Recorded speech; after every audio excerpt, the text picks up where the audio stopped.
देश भर में नीट परीक्षा को लेकर हुए विवाद और पेपर लीक के मामलों से सबक लेते हुए केंद्र सरकार इस बार कोई जोखिम लेने के मूड में नहीं है। आगामी नीट री एग्जाम को पूरी तरह सुरक्षित और लीक प्रूफ बनाने के लिए अभूतपूर्व इंतजाम किए गए हैं।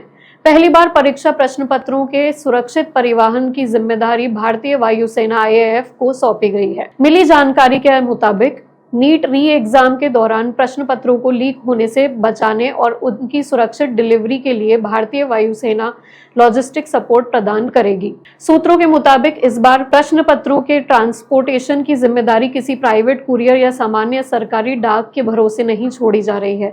सुरक्षा का घेरा इतना कड़ा है कि नीट री एग्जाम के प्रश्न पत्रों को एक जगह से दूसरी जगह ले जाने का जिम्मा खुद भारतीय वायुसेना उठाएगी। वायुसेना देश के 18 चुनिंदा और महत्वपूर्ण स्थानों से प्रश्न पत्रों के पैकेट्स को अपनी कस्टडी में लेगी और उन्हें तय समय पर सुरक्षित केंद्रों तक पहुंचाएगी। वायुसेना के सूत्रों ने साफ किया है कि परीक्षा को बिना किसी गड़बड़ी के संपन्न कराने के लिए जिस प्रकार के सहयोग की जरूरत होगी, भारतीय वायुसेना उसके लिए पूरी तरह तैयार है।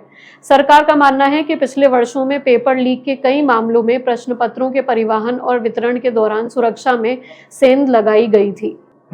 ऐसे में वायुसेना की भागीदारी का सबसे बड़ा उद्देश्य उन सॉल्वर गैंग और पेपर लीक माफियाओं के नेटवर्क पर पूरी तरह लगाम लगाना है, जो प्रिंटिंग प्रेस से लेकर परीक्षा केंद्रों तक के सफर के दौरान प्रश्न पत्रों तक पहुंच बनाने की कोशिश करते थे। अधिकारियों का मानना है कि इस कदम से पेपर लीक की आशंकाएं लगभग समाप्त हो जाएंगी और परीक्षा प्रक्रिया की विश्वसनीयता और पारदर्शिता दोनों मजबूत होंगी। परीक्षा की गोपनीयता बनाए रखने के लिए पेपर सेट करने, उसकी मॉडरेशन करने और हिंदी, अंग्रेजी सहित अन्य भाषाओं में अनुवाद करने वाले सभी एक्सपर्ट्स को एक गुप्त और बेहद सुरक्षित स्थान पर लॉकडाउन यानी सीक्रेट आइसोलेशन में भेज दिया गया है। यह कड़ा लॉकडाउन आगामी 21 जून को परीक्षा खत्म होने तक जारी रहेगा। इस दौरान पेपर सेंटर और ट्रांसलेटर किसी से भी नहीं मिल सकेंगे। बता दें कि मई में हुई परीक्षा के रद्द होने से परेशान 22 लाख से अधिक उम्मीदवारों की चिंताओं को देखते हुए यह कदम उठाया गया है। अधिकारियों के अनुसार इस बार सुरक्षा व्यवस्था को मल्टी टियर बनाया गया है, जिसमें लॉकडाउन पहला चरण है। गुप्त फैसिलिटी में रह रहे सभी विशेषज्ञों के मोबाइल फोन, लैपटॉप और पर्सनल कम्युनिकेशन डिवाइस पूरी तरह जब्त कर दिए गए हैं। परिसर में इंटरनेट के इस्तेमाल और बाहरी संपर्कों पर कड़ा नियंत्रण है। यहाँ तक कि स्मार्ट वॉच ले जाने पर भी पाबंदी है।